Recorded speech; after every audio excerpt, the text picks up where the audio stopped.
as we got in, we always felt, oh, well, we're going to have some lunch. We're all a bit hungry. So anyway, they took us down to the canteen. And there was a lot more people there, you know, girls working there. There was also some music while you were playing on the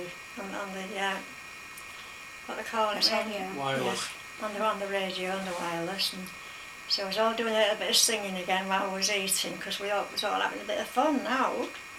Having corned beef and chips, and I can't remember what sweet we had. Rice pudding. Rice pudding it was. I think it come out of a tin, I reckon. And it was okay. Then after we'd all had that, we had to all go up to the this big office again, and we had to go see the medical officer and see if we was fit to work. Because, you know, we had to be pretty healthy to do the job we were going to do. We didn't know what we was going to do yet anyway. We didn't even know what factory it was. Anyway, when we'd done all that and we'd passed all fit to work, we had to go sit down and listen to this lady talk to us. And she said that it's a factory for making bombs and shells on the bottom. And on the top we call it up the hill. And that's where they do all the filling of these powders and things like that. So they want so many of each group to do with this, you know. So she picked so many of us out, and so many went downstairs, and I was one of them that went upstairs into the hill. When we got there, it was just like big wooden huts with like duck boats all around them. And as you did the work, you passed them through like a hole in the wall. So you weren't doing it all at once. You were doing different jobs until it got to the end. When it got to the end, it was finished product, and they used to come and collect them. You know, and these men come to collect them. And like, So what were they? Bombs that you were yeah, making? there were shells. Shells. Shells. There were shells for the RAF, I think, for the what they call it, guns. The Anti-aircraft guns. what? Anti-aircraft. No, not for the anti-aircraft. It was for when they were in the plane. Oh, To right. drop. To drop in No, Like cannon shells. to shoot people. Yeah, yeah. To from the plane. Shoot people. 22mm, I think Oh, it the was. machine gun. Machine Right. gun bullets, yeah. Yeah. We did so different ones, see, but that Yeah. was one of the most. That was the Yeah. most we did. So it wasn't a heavy job, that one. I mean, there was big ones like Yeah. that, but we didn't get on that job. And they were just showing us what to do. We didn't do anything then. And then we had to go back in the lorry again. And Down to the hostel. go back to the can't think now. Hostel. Hostel. Go back to the hostel and tell us. This lady told us all what we was going to do. And we all had to pick a partner, because it was just 2 bedrooms, 2 beds in one room. And she said, and definitely no men and no women are allowed in here. Well, not to stay here. She was a right meanie thing. She was miserable. We all went, so we all give a groan then. No when we boys. said that, because we thought, oh my goodness, we're going to have to be in here on our own all the time, And it was quite a nice hostel, really, but just a small room with 2 beds. Who did you share with then? Sybil, All right. a girl called Sybil. And she was a Yorkshire girl. Can't remember where she come from. Pontefract, I think. Pontefract, that's Yeah. right. Is it Yorkshire, Pontefract? Yeah. Yeah, yeah. And she was quite a nice girl, and we made friends easy enough, and we told each other all our life stories and things like that.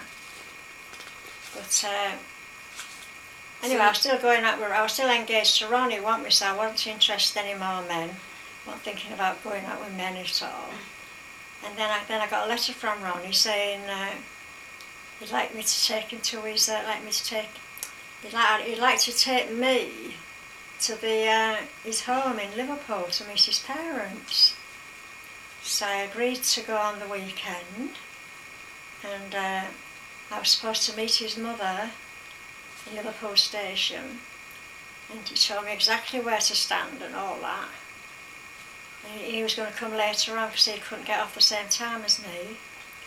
So anyway, I got to Liverpool and I got out the train, stood there and waited and waited and waited, and didn't see anybody that looked like her at all.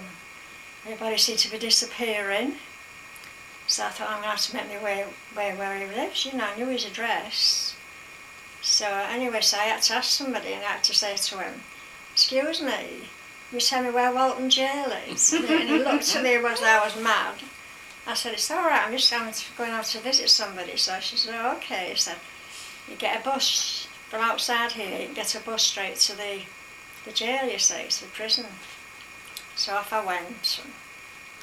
It wasn't far really, so I got there, and there was a lot of officers standing around, and they asked me what I wanted, and I said I wanted to speak to the governor, Mr. Thompson.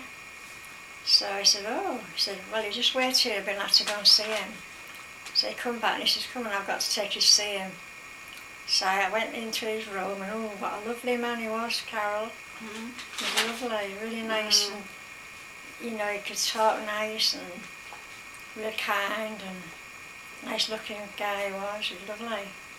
And he laughed when he saw me. He said, oh, I thought you'd miss each other, he said. He said, she'll be at home making a cup of tea now.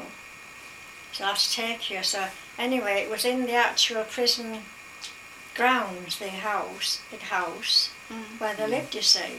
Yeah. And there was all like prisoners walking around gardening and doing things like that. And he said he took me straight to the house, and she was in there, and she just gave me a funny look, because I don't think she liked me very much anyway. She said, well, what's happened to you? Why didn't you come? Why didn't you wait? I think, oh, you know, she's kind of having a go at me. So I just said, well, I waited as long as I could, and then there was nobody around at all. Everybody had gone. So I just thought I'd make my way here. So he was saying, oh, it's all right. She's here now. It's all right, you know. So anyway, so she made a cup of tea and things like that, and she was okay. And then Ronnie turned up, and it was nice to see him. But I was beginning to think that I wasn't all that in love with him, can you say? He was just I don't know why I'd got engaged, to be quite honest. He was just a nice lad. Nice, you know, just nice to go out with and to talk to and things like that. So anyway, we had a nice weekend together. His brother came down and saw us, and apparently he owned a big factory, and he said, why don't you come and work for me? He said, you come and live down in Liverpool instead of staying in Grantham. So I said, no. I said, all my friends are there now. I said, soon I'll be there, you know. So I went back to Grantham after saying goodbye to them all.